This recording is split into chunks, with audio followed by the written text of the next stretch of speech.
Assalamualaikum warahmatullahi wabarakatuh. Halo sahabat IPA, selamat datang di DM Channel, yaitu channel kita untuk belajar tentang materi IPA guys. Nah, pada video kali ini kita akan belajar tentang pewarisan sifat dan bioteknologi, yaitu materi IPA bab 6 untuk kelas 9 SMP kurikulum Merdeka. Oke sahabat IPA, mari kita pelajari bab tentang pewarisan sifat dan bioteknologi ini sama-sama.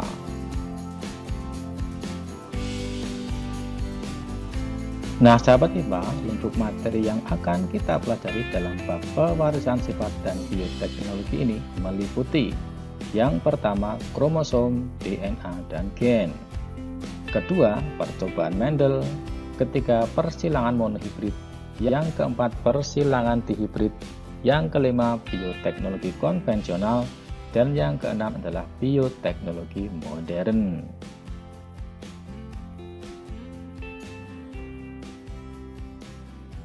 Baik sahabat IPA, pertama-tama mari kita pelajari dulu tentang kromosom, DNA, dan gen. Nah sahabat IPA, salah satu ciri dari makhluk hidup adalah berkembang biak atau makhluk hidup itu akan menghasilkan keturunan. Setiap keturunan yang dihasilkan dari suatu makhluk hidup akan memiliki sifat yang hampir sama dengan sifat induknya. Dengan kata lain, ada sifat yang diturunkan atau diwariskan dari induk kepada keturunannya.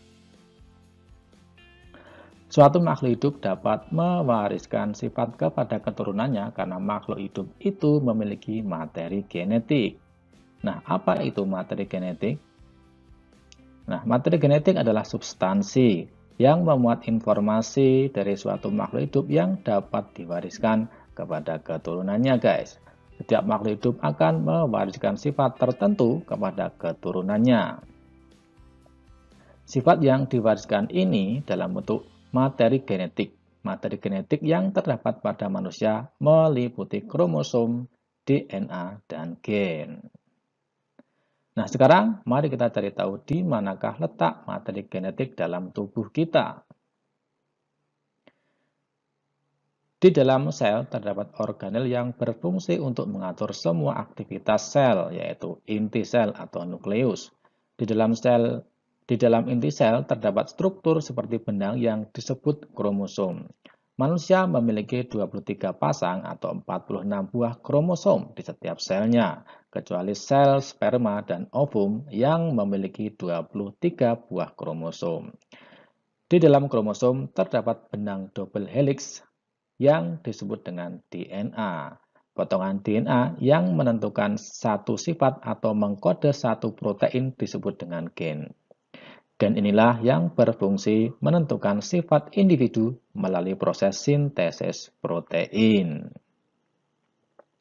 Oke, jadi berdasarkan pembahasan tadi, maka kita tahu bahwa materi genetik yang berupa kromosom, DNA, dan gen terdapat dalam inti sel, guys. Oke, sahabat IPA, dari pembahasan sebelumnya kita sudah tahu bahwa suatu makhluk hidup dapat mewarisi suatu sifat dari induknya karena adanya materi genetik yang ada dalam tiap inti sel. Nah, sekarang kita akan mempelajari proses bagaimana suatu suatu sifat individu ini diturunkan atau diwariskan kepada keturunannya. Percobaan yang paling terkenal berkaitan dengan pewarisan sifat ini adalah percobaan yang dilakukan oleh Gregor Johann Mendel. Nah, mari kita pelajari percobaan Mendel ini sama-sama, guys. Jadi, ilmu tentang pewarisan sifat dikenal dengan istilah genetika. Genetika mulai berkembang setelah percobaan yang dilakukan oleh Gregor Johann Mendel pada tahun 1856 hingga 1863. Mendel mencoba menyilangkan kacang ertis Pisum sativum atau kacang kapri. Pemilihan kacang ertis memuat beberapa alasan. Di antaranya kacang kapri memiliki banyak varietas dapat melakukan penyerbukan sendiri, mudah dikawin silangkan, berumur pendek, mudah menghasilkan biji dan banyak menghasilkan keturunan, guys.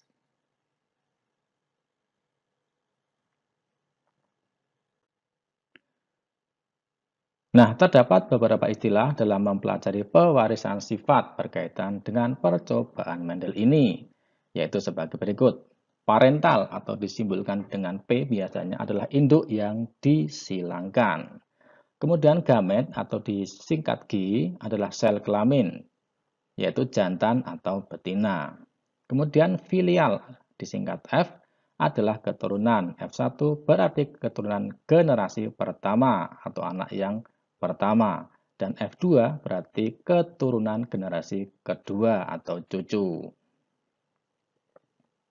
Kemudian gen adalah faktor keturunan atau pembawa sifat. Gen selalu berpasangan. Pasangan gen disebut dengan alel. Terdapat dua macam gen, yaitu gen dominan atau kuat dan gen resesif atau lemah. Gen dominan ditulis dengan huruf kapital dan diambil dari huruf pertama sifat suatu individu. Misalnya gen manis dapat ditulis dengan huruf M. Dan sebaliknya gen resesif ditulis dengan huruf M.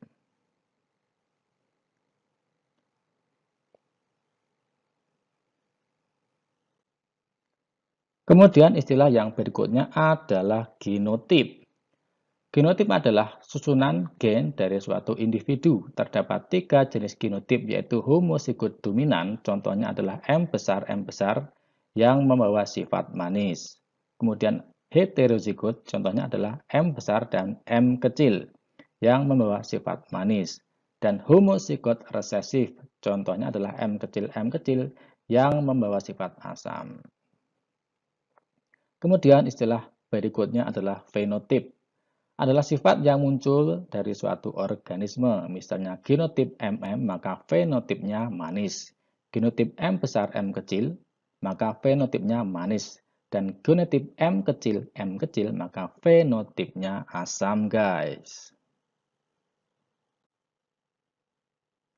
Oke, sahabat IPA, kita lanjutkan tentang persilangan monohibrid. Persilangan merupakan perkawinan antara dua individu. Di dalam ilmu genetika dikenal dengan istilah hukum Mendel yang pertama atau hukum segregasi atau pemisahan. Hukum Mendel ini menyatakan bahwa pasangan alel berpisah secara bebas pada saat pembentukan gamet. Hukum Mendel 1 dapat dibuktikan pada persilangan monohibrid. Monohibrid adalah persilangan dengan satu sifat beda, guys. Nah, sahabat IPA, berikut ini adalah contoh persilangan monohibrid. Misalnya ada tanaman RCS berbunga ungu dengan genotip U besar disilangkan dengan tanaman RCS berbunga putih dengan genotip U kecil. Nah, dari sini kita tahu bahwa sifat ungu yang dilambangkan dengan genotip U besar ini adalah memiliki sifat dominan atau kuat. Sedangkan sifat putih, warna putih, itu dilambangkan dengan U kecil, genotipnya U kecil itu sifatnya adalah resesif atau lemah. Nah, dari contoh ini dapat kita buat bagan persilangan sebagai berikut ini, guys. Nah, di sini yang paling atas kita tentukan dulu P1-nya atau parental atau induk yang pertama, yaitu bunga RCS berbunga ungu disilangkan dengan tanaman RCS yang berbunga putih dengan genotip U besar disilangkan dengan tanaman RCS berbunga putih yang bergenotip U kecil. Nah, kemudian fenotipnya tentu saja ungu dan putih. Kemudian gametnya, nah gamet ini merupakan susunan dari genotip yang dimiliki oleh masing-masing tanaman RCS. Jadi kalau U besar, maka genotipnya juga U besar dan U besar. Sedangkan untuk yang U kecil dan U kecil, maka ada dua genotip gamet ya, yaitu U kecil dan U kecil. Nah, masing-masing sifat ini kita gabungkan atau kita sandingkan. Nah, jadi yang pertama antara U besar dengan U kecil. Kemudian yang kedua antara U besar yang di bawah dengan U kecil yang di atas di sini. Kemudian yang ketiga itu antara U besar dengan U kecil yang di bawah, sedangkan yang keempat adalah U besar dan U kecil yang paling bawah. Jadi ada 4 kemungkinan penggabungan ya dari masing-masing susunan gamet ya. 1, 2, 3, 4. Nah, dari keempat kemungkinan susunan gamet ini dapat kita tulis sebagai F1 atau keturunan atau generasi pertama sebagai berikut ini. Yang pertama U besar U kecil dengan sifat ungu. Yang kedua, ketiga, dan keempat itu juga sama. Yaitu genotipnya adalah U besar dan U kecil. U besar, U kecil. Dengan fenotip berupa bunga berwarna ungu semua guys. Jadi dari persilangan monohibrid ini dapat kita simpulkan tanaman ercis yang berbunga ungu homozigot dominan disilangkan dengan ercis berbunga putih, homozigot resesif, U kecil akan menghasilkan keturunan pertama atau F1, semuanya berwarna ungu atau fenotipnya berwarna ungu dengan genotip U besar dan U kecil guys. Oke sahabat IPA, nah sekarang bagaimana jika antara F1 atau keturunan yang pertama ini disilangkan? Maka akan diperoleh dengan cara yang sama menggunakan bagan persilangan seperti berikut ini guys. Jadi P2 atau induk kedua itu tanaman ercis berbunga ungu dengan genotip U besar U kecil semua guys. Jadi yang jantan ini U besar U kecil, yang betina juga U besar U kecil dengan semua fenotipnya berwarna ungu. Dengan cara yang sama maka diperoleh gamet seperti berikut ini guys. Yaitu U besar, U kecil, U besar, dan U kecil. Sehingga kemungkinan keturunannya akan seperti berikut ini guys. Yang pertama, U besar dengan fenotip ungu.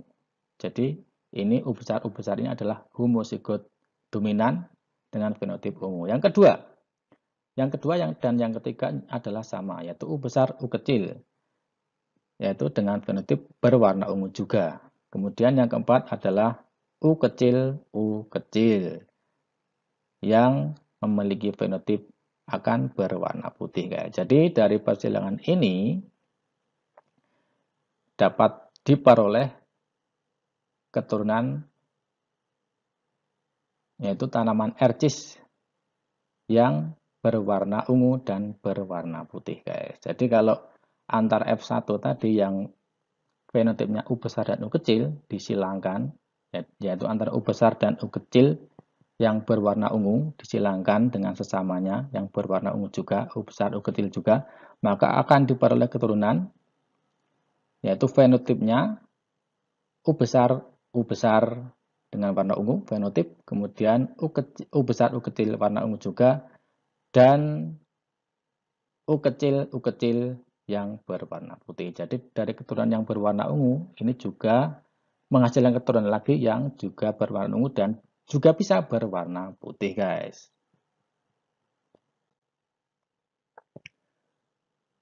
Oke, nah dari persilangan tadi dapat kita tentukan rasio genotip untuk keturunan keduanya atau F kedua, yaitu genotip untuk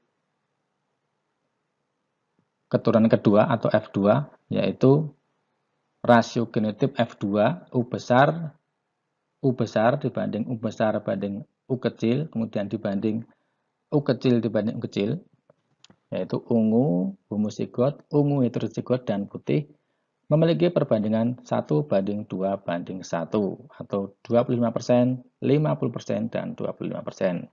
Sedangkan rasio fenotip antara ungu dan putih yaitu 3:1, yaitu 75% dibanding dengan 25% guys.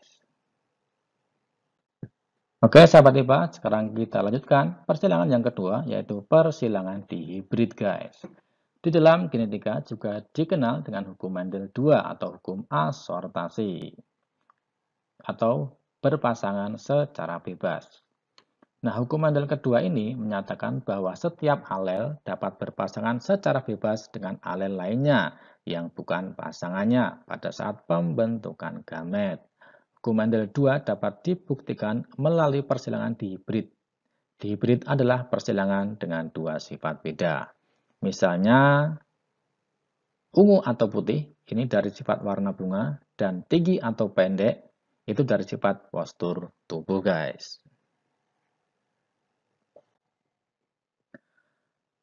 Nah, untuk persilangan dihibrid ini dapat kita ambil contoh misalnya persilangan antara kacang kapri dengan sifat biji bulat dan warna kuning dengan genotip BB-KK, B besar, B besar, K besar, K besar, homozigot dominan.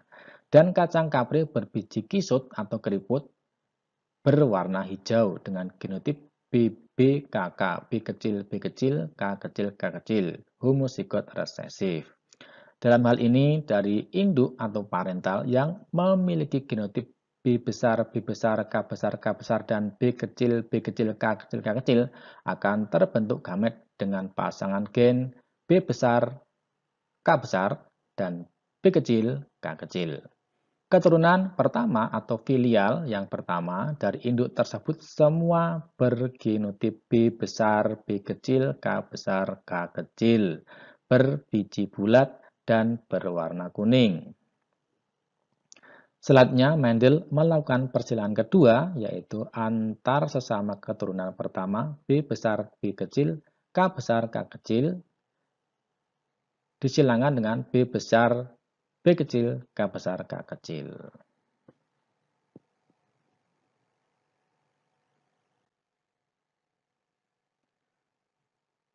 Nah, berikut ini adalah bagan atau penjelasan dari persilangan yang dilakukan. Jadi yang pertama itu disilangkan dulu yang berwarna bulat kuning dan keriput hijau. Yang pertama adalah bersifat homozigot dominan. Ini warna bulat dan kuning. Kemudian yang individu yang kedua bersifat homozigot resesif, yaitu keriput berwarna hijau. Nah, kemudian gametnya bulat kuning BK, kemudian B besar K besar ya, kemudian yang keriput hijau B kecil K kecil. Sehingga keturunan dari persilangan ini dipastikan semuanya memiliki genotip B besar B kecil K besar K kecil dengan fenotip bulat kuning. Nah, antara keturunan yang pertama ini kemudian disilangkan. Nah, kemudian nanti akan diperoleh seperti gambar atau bahkan di sebelah kanan layar. Jadi parental untuk P2-nya yaitu hasil dari persilangan yang pertama tadi, yaitu B besar, B kecil, K besar, K kecil, disilangkan juga dengan B besar, B kecil, K besar, K kecil, dengan fenotip sama-sama bulat kuning. Ya.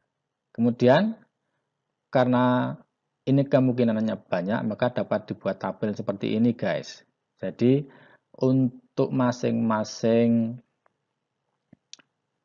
tanaman, dapat dibuat gamet seperti berikut ini. Ada 4 kemungkinan, yaitu B besar K besar, B kecil K besar, B besar K kecil, dan B kecil K kecil. Nah, dapat dibuat seperti ini, sehingga kita tinggal menyatukan dari masing-masing gamet ini. Dapat diperoleh sebagai berikut ini, guys. Ya, jadi ada B besar, B besar, K besar, K besar, B besar, B kecil, K besar, dan seterusnya. Dengan sifat dapat dilihat pada layar.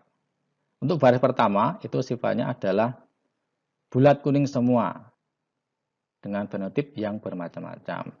Kemudian pada baris kedua, semuanya berwarna kuning, 2 bulat, 2 kisut atau keriput.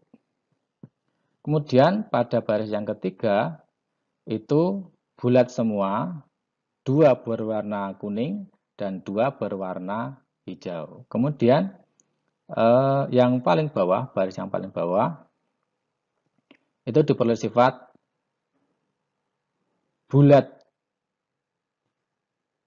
kuning 1, keriput kuning 1, bulat hijau 1, dan keriput hijau juga 1. Nah, dari hasil persilangan ini dapat kita buat perbandingan dari keturunan yang kedua ini ya guys, yaitu untuk bulat kuning dibandingkan dengan bulat hijau, dibandingkan dengan keriput kuning, kemudian dibandingkan dengan keriput hijau, kita hitung saja perbandingannya. Yang bulat kuning ada 9, bulat hijau ada 3, keriput kuning ada 3, dan keriput hijau ada 1 guys. Nah, tinggal kita hitung saja yang ada di tabel itu guys. Sehingga untuk persilangan hibrid itu diperoleh perbandingan atau rasio fenotip untuk keturunan F2 yaitu 9 bulat kuning, 3 bulat hijau, 3 keriput kuning, dan 1 keriput hijau atau 9 banding 3 banding 3 banding 1 guys. Oke sahabat IPA, sekarang kita lanjutkan tentang bioteknologi. Bioteknologi adalah teknologi tentang pemanfaatan agen biologis termasuk mikroba dalam menghasilkan produk atau jasa. Nah, ada dua macam bioteknologi, yaitu bioteknologi konvensional dan bioteknologi modern. Nah, yang pertama kita pelajari dulu bioteknologi konvensional. Nah, pemanfaatan mikroba secara langsung untuk menghasilkan produk termasuk bioteknologi konvensional. Bioteknologi konvensional menerapkan prinsip fermentasi. Nah, fermentasi sendiri adalah proses pemecahan senyawa kompleks menjadi sederhana dalam keadaan anaerob atau tidak perlu oksigen. Beberapa contoh produk bioteknologi konvensional diantaranya misalnya tempe, roti, keju, kecap, tauco, dan lain-lain guys. Kemudian bioteknologi yang kedua adalah bioteknologi modern. Bioteknologi modern ditandai dengan adanya rekayasa. Bioteknologi modern berkembang sejak ditemukannya struktur DNA. Adanya rekayasa genetika atau sel membutuhkan peralatan modern dan dilakukan dalam keadaan steril. Beberapa contoh teknologi modern diantaranya adalah kultur jaringan, bayi tabung, cloning, teknologi hibridoma, dan DNA rekombinan. Nah, kita tengok yang pertama dulu guys, yaitu A, kultur jaringan.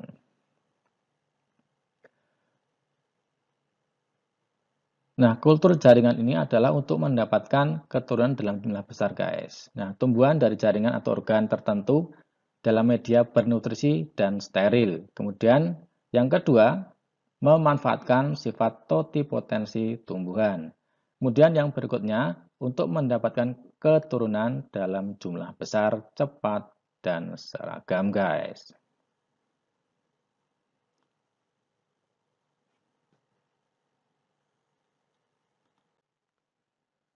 Kemudian yang kedua atau yang B adalah bayi tabung.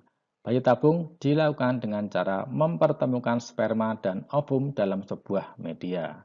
Nah, setelah terjadi pembuahan dalam media itu baru ditanam di rahim sang ibu. Kemudian yang ketiga adalah cloning. Cloning atau transfer inti dilakukan dengan cara memindahkan sel inti somatik, inti sel tubuh, ke dalam ovum yang sudah dihilangkan intinya. Individu hasil cloning akan mirip sifatnya dengan individu pendonor inti sel.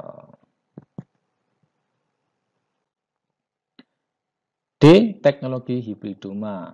Hibridoma atau fusi sel adalah penggabungan dua jenis sel untuk tujuan tertentu, guys. Kemudian yang E, DNA rekombinan. Teknologi DNA rekombinan adalah teknik penggabungan dua jenis DNA yang bertujuan untuk menghasilkan produk tertentu, misalnya untuk membuat hormon insulin atau menghasilkan tanaman transgenik yang tahan lama, tanaman yang dapat memupuk sendiri, dan lain-lain guys.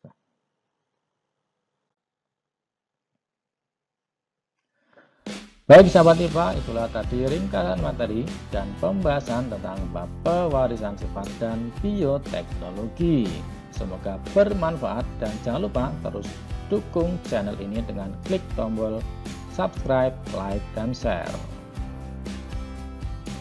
Jika ada yang perlu didiskusikan, silakan tulis komentarmu pada kolom komentar di bawah ini. Terima kasih sudah menonton video ini, tetap terus belajar dan sampai jumpa di video pembelajaran IPA yang lain. Wassalamualaikum warahmatullahi wabarakatuh.